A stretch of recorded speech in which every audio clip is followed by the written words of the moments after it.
afternoon, Abraham. It is. I've been doing really good with manifestations in conjunction with synchronicities, and I want to share with you.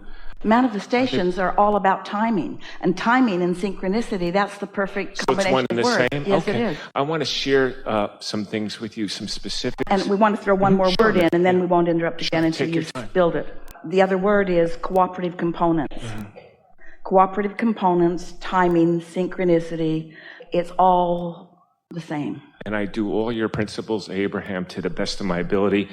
And I do the appreciation, like you say, instead of gratitude, the appreciation. And I do what's like an appreciation prayer every morning, and I goose it up, as you say, where I really get feeling behind it. And I'll just pick some random things, like how much I just love kangaroos in Australia.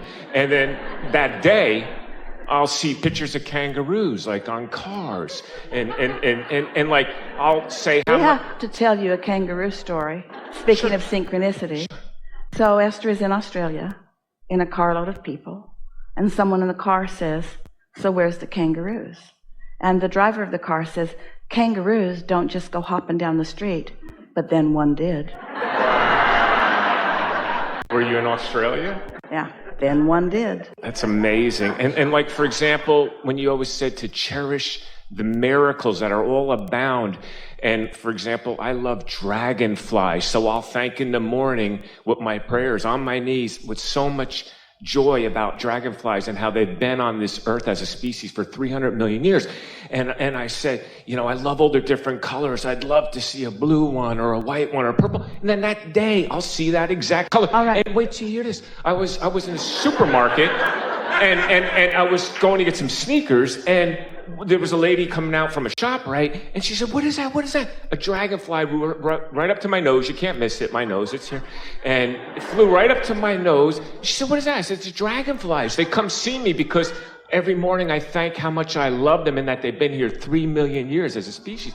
I mean, and I'll get to my question. But before you do, can you hold your question for just a moment? Because we want to tell you something that you've given us the perfect opportunity Thank to you, take Abraham. thought to a place it has not been before. Thank you.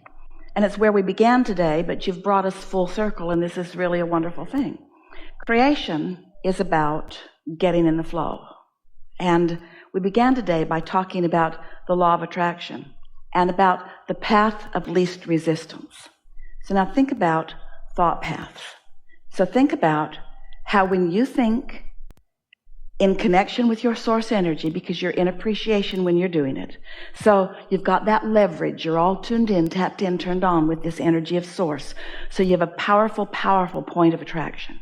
And you are thinking about the dragonfly or anything, the dragonfly. Think about what your thought is doing to carve out the path of least resistance. Can you see how that thought just creates the pathway that makes it not just logical, but absolute, that dragonfly or many would find their way into your experience because you've carved out the path? Did you hear us? Esther carved out a path to her wonderful driver putting the wrong fuel in the van. She carved out that path, not meaning to, not wanting to, but she was part of the process, and so was he. That's what your power of influence is. You are carving out paths all of the time. So you started with this really important position of manifestation. We want you to think in terms of every moment being manifestation. And in this manifesting moment, what paths are you carving out with your powerful thoughts? If you want dragonflies, think about them. You carve a path and they come to you. Doesn't matter what you want, carve the path. But when you carve the path of its absence, when you carve the path of its blockage, when you carve the path of it not coming, you've carved that path too. You get what you think about. You are path carvers. Stay there for a moment and feel that. Feel the importance of that. You create your own reality, and this is how. You wonder how you turn thoughts to things. That's how you do it. You turn thoughts to things by thinking the thoughts that carve the path, that they allow the things to move to you, to evolve through the path into your experience. That's how it works. That's how thoughts turn to things, by you carving out the path. So if you want to know why the things are in your experience, you carved a path. If you want to know why people behave to you the way they do, you carved a path. You want to know why you're disrespected? You carved the path. You want to know why you're respected? You carved the path. You want to know why funny things occur to you? You carved the path. You want to know why you feel bad? You blocked the path you carved. You asked for it, but now you're not letting it in. You see what we're getting at? Exactly. For example, I was in the lobby last night because there was a lot of noise from the highway. The room was great. The staff's been great, but there was like a lot of motorcycles whizzing by, and they just like kind of interfered with my sleep. So I went down and asked real nicely if they have any suggestions. So they said, come up and put some towels near the door to block the light, and just use the extra pillows to muffle the noise. But when I was down there, I got in a conversation about the genetically engineered beakless Kentucky Fried Chickens. And what I said to the guy is, did you know years ago they used to call Kentucky Fried Chicken, and the reason they call it KFC now is because they're genetically beakless modified chickens. And he did not know that. But wait till you hear this about this manifestation. So since I couldn't sleep, I figured, all right, let's see what's on the TV. So I put on Fresh Prince of Bel-Air, and would you believe, I can't make this up, Abraham. Thank you. Will Smith, literally like 2 minutes into the show, is in a full-fledged chicken suit, and he's holding a bucket of chicken. I can't make this up. But leading up to my question, I could cite so many things. I'm doing them like rapid fire. But here's my question to you, and I'm looking for your infinite wisdom of that collective consciousness. Please. What it is I seem to be doing this all the time, this manifestation, synchronicity, one and the same on a micro level. When am I going to get those big nuggets like the Lamborghini and that love of my life inside and out? And, you know, and when am I going to get the $1 million? In fact, if I could do it on a micro level, when is the macro level coming? That's all I want to ask. I'm doing everything you're telling me, too. Believe me, and I thank you. When you're ready to let it in. Yes. Okay. It's easy to let the little stuff in. Yeah. Because the little stuff. So what do I do differently to let in the big stuff? Since I'm doing it with the little stuff. I do it anyway. You feel differently about it. What you just said to us is on a micro level, I can let it in. How do I let the big stuff in? And on a macro level. So your expectation, it all has to do with your expectation. Okay. It's easy to dream a little dream. It's so hard. Just goose it up more for the big stuff? Well, the thing is, if you don't believe something and you goose it up, then you goose up your disbelief. So what you do is you make sure you're satisfied, and then you don't have to goose it up. Law of attraction gooses it up. Do I just include those things in my morning thankful prayers? You're not goosing anything up. Okay. Momentum is being gathered by the laws of the universe. You're not the gooser. You're not making anything happen. You're allowing it to happen. Step one, you set it in motion, and your inner being got all over it and is calling it to you. And so it's in understanding that you're not the engine, you're not the motivation, that's all set into motion by the laws of the universe and by source energy and by your own desire. Your work is to get out of the way. And it's easier for you to get out of the way of the little things than the big things. Okay, so if I could do it with all these little things, how do I do it with the bigger things? Just so I can understand you, because I just want to do it with the bigger things. Well, you just got to practice. Give us a subject of something big that you want, and let's do the satisfied, unsatisfied game till we work the bugs out of that. So give us a topic. Pick one. A wonderful lady that's inside and out, beautiful inside and out. All right, so... To just enjoy life, all right, know? So focus there. Focus there, and tell us where that stands. In other words, how's that going? I really don't give it any attention. I would just like that. I really don't give well, it if you attention. weren't giving it any attention, just the desire, as strong as it was, would have brought it about. So you're giving it plenty of opposing attention. So we're asking you, what are you doing other than noticing that it hasn't come yet? Really nothing. Well, then you can't find your way closer to what you want if you can't acknowledge where you are. These things are always true. What you feel and what manifests is always a vibrational match. So if you've been wanting something that's not manifesting, then you're offering a vibration that you don't know you're offering. You've got to figure that out and start offering a different vibration. So are you saying to us that you really don't think about that? We find that odd, that would be the first thing that you ask for. Occasionally.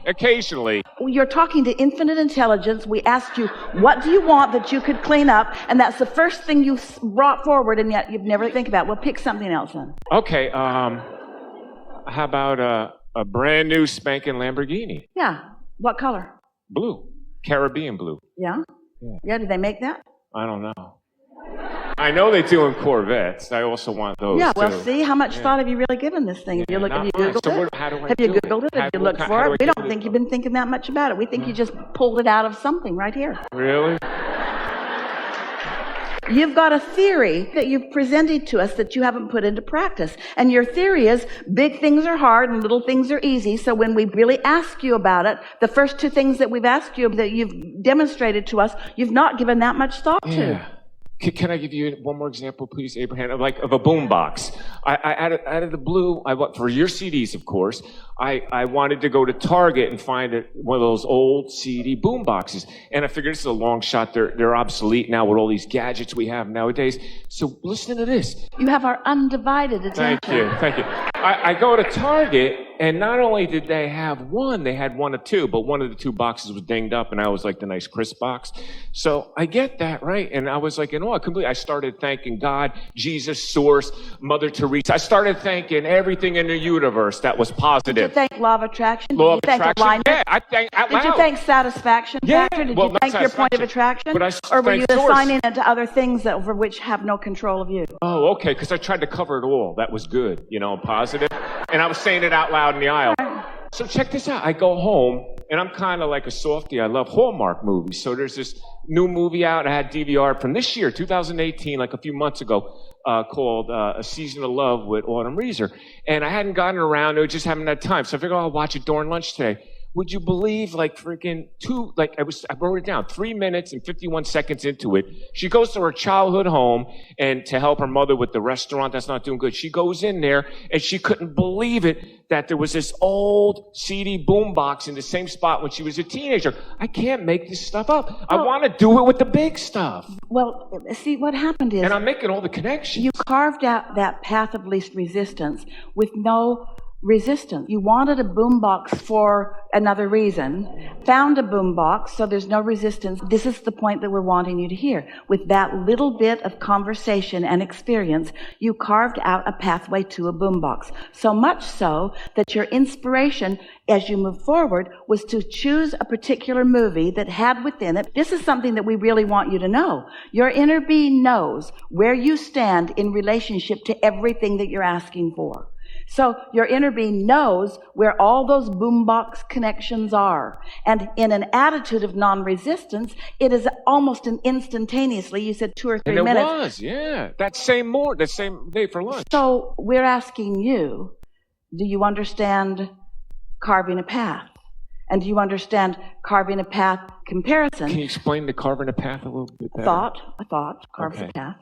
Can you make the correlation between carving a path on a subject to which you have no resistance and carving a path on a subject that you have greater resistance? So where do I have the resistance with the big stuff? That's what I'm trying to figure out so I can pinpoint it and get the resistance Well, we away. think it's just the subject of believing that it's... Okay. Expectation? Expectation is everything, but it's the labeling it as a big thing, therefore a rarer thing, therefore a harder thing, therefore a less likely thing, therefore a more unreasonable thing, therefore a thing that is harder for me to do. That's the thought process that you have carved out, you and almost everybody else.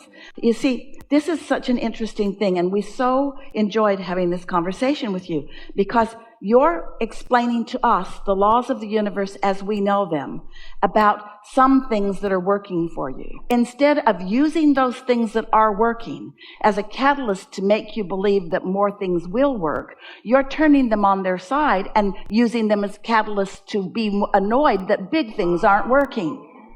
Why do the little things work and why don't the big things work? What you want to be saying is, if this works, then everything will work. And just like this, then something else will too. That's the piece. And the reason that you or anyone wouldn't do that is because you are enamored with reality. Everything's always changing, but sometimes you only allow it to change to more of the same. So relative to the little things, you allow them to change. But big things, they're changing all the time, but to more of the same. Changing to absence, changing to not enough, and so forth. Really good conversation. You got it, and so did everyone else. Thank you. Yeah. Thank you.